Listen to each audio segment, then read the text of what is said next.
Hello students, welcome to S class. आज आप लोग जानेंगे चैप्टर 8 मोशन से 3 मार्क्स के इंपॉर्टेंट क्वेश्चंस। तो इस वीडियो में हम लोग कवर करेंगे कुल 5 क्वेश्चंस, जिसमें से 4 क्वेश्चंस मैं आपको बताऊंगा और एक क्वेश्चन मैं दूंगा आपको सॉल्व करने के लिए। तो वीडियो के लास्ट तक आप बने रहिएगा क्वेश्चंस को देखने के लिए, समझने के लिए और जानने के लिए। और इस क्लास में आपको एक बात और मैं बता दूं कि जैसे अगला वीडियो अगर आप चाहते हैं कि इंपॉर्टेंट क्वेश्चंस पर बने तो नीचे दिए हुए कमेंट्स को आप लाइक करिएगा, या फिर अगर आप चाहते हैं कि चैप्टर का क्विक रिवीजन बनाया जाए अगला वीडियो तो उसके लिए भी आप कमेंट्स को लाइक करिएगा। जिस कमेंट पर ज़्यादा लाइक होंगे तो अगला वीडियो उसी बेसिस पर बनाया जाएगा। तो चलिए हम लोग बढ़ते हैं अपनी आज की क्लास में।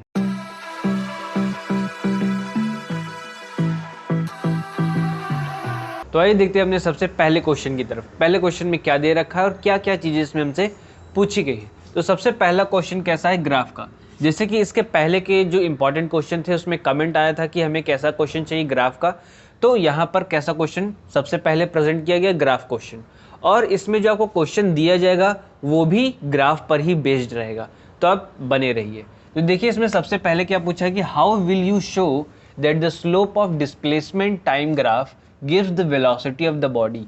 तो इसमें आपको ये बताना है कि जो ग्राफ है, इस ग्राफ के बेसिस पे ये जो स्लोप है वो कैसे शो कर रहा है कि वेलोसिटी ऑफ द बॉडी, यानी कि डिस्प्लेसमेंट टाइम ग्राफ में ये स्लोप हमें किस तरीके से वेलोसिटी शो कर रहा है।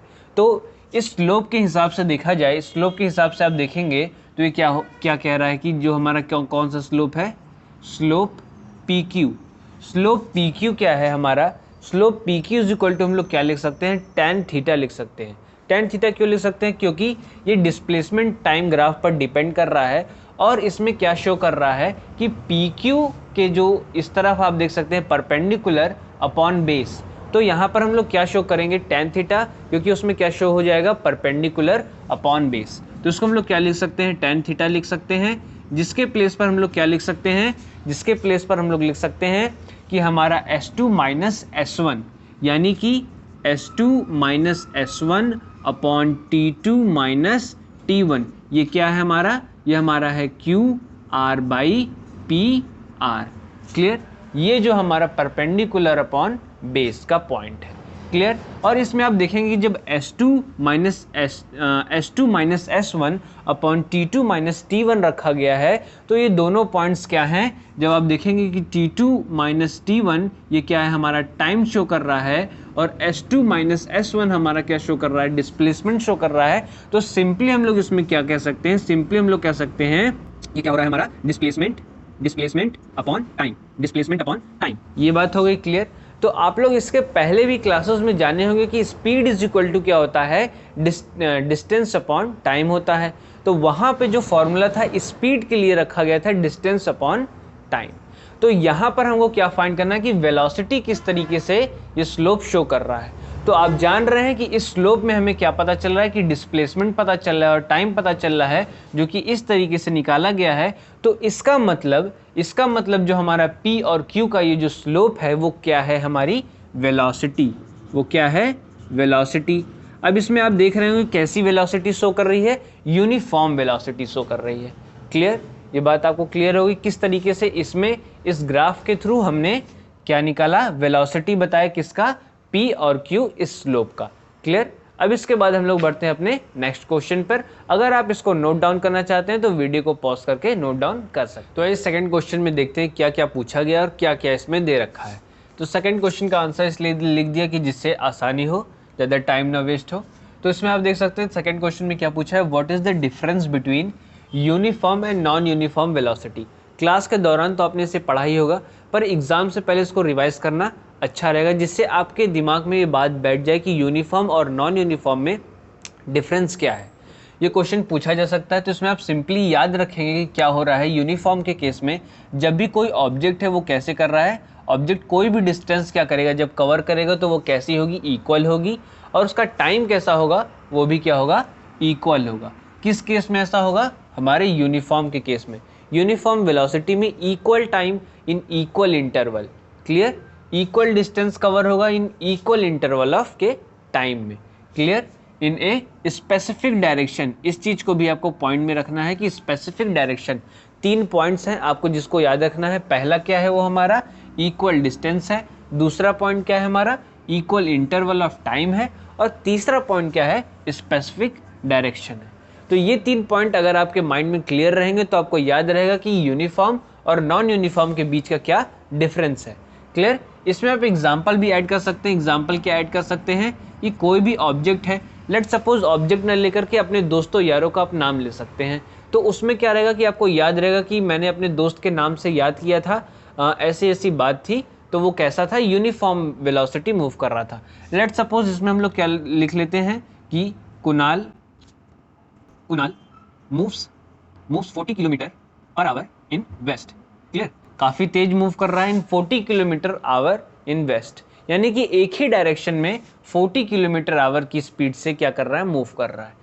यानी कि इसमें क्या हो रहा है, डायरेक्शन कोई भी चेंज नहीं हो रही है। क्लियर? तो इसका ग्राफ भी हम लोग देख लेते हैं कि ग्राफ इसका कैसा शो करता है।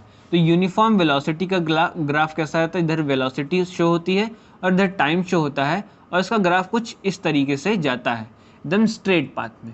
क्लियर? तो ये हमारा क्या होता है, यूनिफॉर्म वेलोसिटी का ग्राफ होता है। सेकंड बात हम लोग करते हैं नॉन यूनिफॉर्म की। तो जैसे कि आपने देखा कि यहाँ पे जो चीज़ें इक्वल थी वो चीज़ें यहाँ पर क्या हो जाएगी, अनइक्वल डिस्टेंस हो जाएगा इन अनइक्वल इंटरवल ऑफ टाइम, यानी किसमें, अनइक्वल इंटरवल ऑफ टाइम में, इन ए स्पेसिफिक डायरेक्शन, किसी भी स्पेसिफिक डायरेक्शन में, और if the direction of motion changes, यानी कि नॉन यूनिफॉर्म के केस में क्या हो रहा है कि जो हमारा क्या ऑब्जेक्ट है वो अनइक्वल डिस्टेंस कवर कर रहा है अनइक्वल इंटरवल ऑफ टाइम के, और उसमें 2 केसेस बन रहे हैं। पहला केस क्या बन रहा है कि वो कैसा रहेगा, स्पेसिफिक डायरेक्शन में मूव करेगा, या फिर क्या होगा, डायरेक्शन ऑफ मोशन चेंजेस, यानी कि उसमें मोशन की वजह से उसका क्या हो जाएगा, डायरेक्शन चेंज हो सकता है। क्लियर? इस केस में आप जैसे आप एक एग्जांपल जानेंगे तो आपको और क्लियर होगा। जैसे कि क्या हो सकता है इसका एग्जांपल, जैसे कि कोई भी फैन है, यानी कि revolving A fan in a constant speed. Constant speed से क्या कर रहा है, फैन रिवॉल्व कर रहा है, और उसमें आप देखेंगे जब मोशन होता है तो उस मोशन से उसका क्या हो जाता है, डायरेक्शन चेंज हो जाता है, यानी कि direction of motion changes. Clear? तो इस केस में इस तरीके से परफॉर्म होता है। और आप इसमें जानते हैं कि जैसे हमने इसका ग्राफ जाना तो नॉन यूनिफॉर्म का ग्राफ कैसे शो करता है। तो जैसे इस तरीके से हमने ग्राफ बना लिया जिसमें क्या इधर वेलोसिटी शो हो रही है और इधर टाइम शो हो रहा है, तो इसका ग्राफ कुछ इस तरीके से बनता है।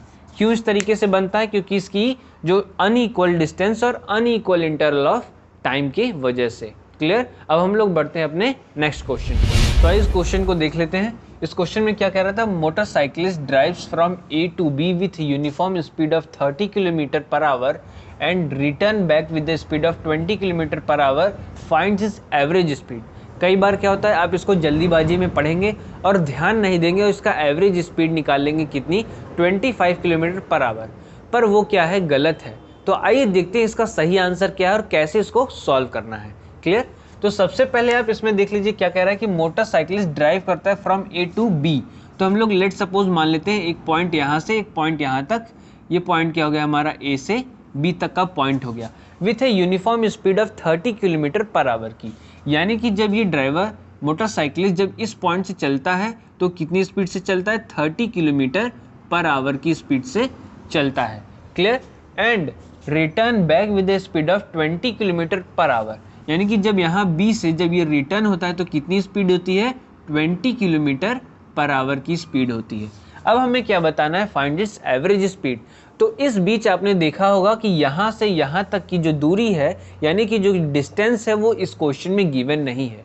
यहाँ पे डिस्टेंस भी नहीं गिवन है, टाइम भी नहीं गिवन है, और एवरेज स्पीड बतानी है। जैसा कि आप जानते हैं कि एवरेज स्पीड का क्या फॉर्मूला होता है, total distance upon total time, और जो कि डिस्टेंस और टाइम दोनों चीज यहाँ से क्या है, मिसिंग। तो आइए इसको कैसे सॉल्व करते हैं देखा जाए। तो लेट सपोज आप कर सकते हैं कि लेट जो हमारा डिस्टेंस है ए से बी तक का, यानी कि ए टू बी लिख सकते हैं इस तरीके से, डिस्टेंस ए टू बी, इसको आप लोग क्या करेंगे, let suppose to be X. Clear? तो ए से बी तक की जाने की जो दूरी है वो क्या है, ए से बी तक की जाने की जो दूरी है इसको मान लिया हमने क्या है, एक्स मान लिया। क्लियर?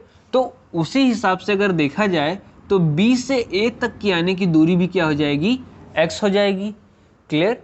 तो अब इस बेसिस पे हम लोग क्या निकाल सकते हैं, इसका टाइम निकाल सकते हैं।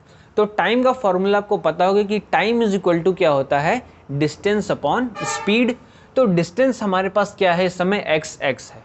तो सबसे पहले हम लोग टाइम t1 निकाल लेते हैं, यानी कि टाइम t1 यानी कि जो जाने की दूरी है उसको हम लोग क्या रखेंगे, t1 रखेंगे।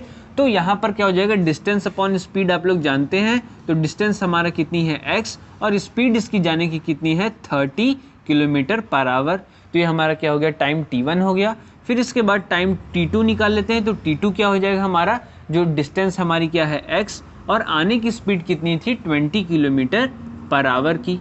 तो अब यहाँ पर आप जान रहे हैं कि फॉर्मूले के हिसाब से हमको क्या रखना है, total distance upon total time.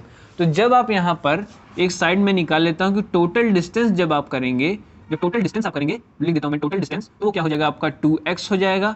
और फिर जब आपको निकालना होगा टोटल टाइम आपको निकालना होगा, तो आप लोग क्या करेंगे, इस दोनों को क्या करेंगे, प्लस। तो इसको क्या लिख सकते हैं, x upon 30 plus x upon कितना, 20। जब इसका आप एलसीएम लेंगे तो इसका एलसीएम कितना आ जाएगा, 60 आ जाएगा।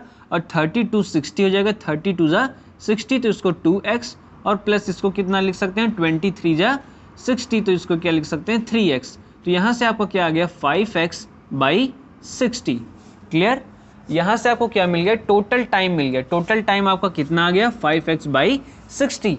अब इसके बाद आप निकालेंगे क्या, हमारी एवरेज स्पीड। एवरेज स्पीड को आइए अब हम लोग क्या करते हैं, कैलकुलेट करते हैं। Average speed is equal to, आप लोग जानते हैं क्या होता है, total distance upon total time. Clear. तो अब यहाँ पर आप देखेंगे टोटल डिस्टेंस हमारी कितनी है, 2x है, और टोटल टाइम हमारा कितना है, 5x बाई 60।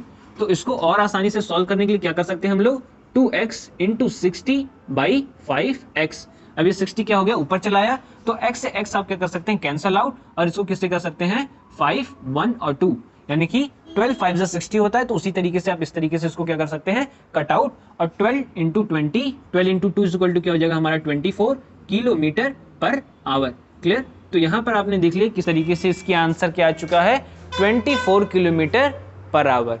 क्लियर। अब इसके बाद हम लोग बढ़ते हैं अपने नेक्स्ट क्वेश्चन पर। अगर आप इसे नोट डाउन करना चाहते हैं तो आप इसे पॉज करके नोट डाउन कर सकते हैं। इसके बाद हमारा नेक्स्ट क्वेश्चन है difference between distance and displacement. ये काफ़ी आसान सा है, आपको याद भी रहता है, तो इसमें मैं कुछ खास नहीं समझता कि समझाया जाए इसको। अगर आप इसको लिखना भी चाहते हैं तो आपके स्क्रीन पर शो हो जाएगा दोनों के डिफरेंसेस, जिससे आप क्या कर सकते हैं, नोट डाउन कर सकते हैं। तो इसके बाद हम लोग बढ़ेंगे अपने नेक्स्ट क्वेश्चन पर।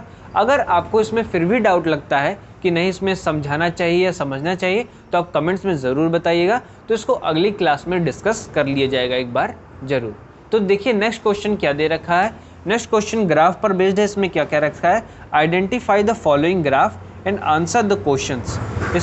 इसमें पहला ग्राफ दे रखा है वेलोसिटी टाइम ग्राफ, यानी कि इसमें सारे ग्राफ जो हैं वेलोसिटी टाइम ग्राफ के हैं। पर पहला क्वेश्चन क्या पूछ रखा है, what do you infer from the graph where velocity time graph is parallel to the time axis. Second question इसमें क्या पूछ रखा है, which of the graph indicates negative acceleration y। And third question इसमें क्या पूछ रखा है, which of the graph represent a body moving with initial velocity not equal to 0 but with constant acceleration, justify your answer। तो ये जो सारे questions थे, यानी कि ये जो लास्ट वाला क्वेश्चन था, ये आपको कमेंट करके इसके आंसर बताने हैं। अगर आपको इसमें भी कोई डाउट होगा तो अगली क्लास में इसको डिस्कस किया जाएगा, तो उसके लिए भी आप कमेंट में ज़रूर बताइएगा कि ये जो क्वेश्चन है ये हमें क्लियर नहीं हो पाया है, इसका डिस्कशन हो अगली क्लास में। अगर आपको ये वीडियो अच्छी लगी हो तो इसको लाइक कर लीजिएगा। Thank you.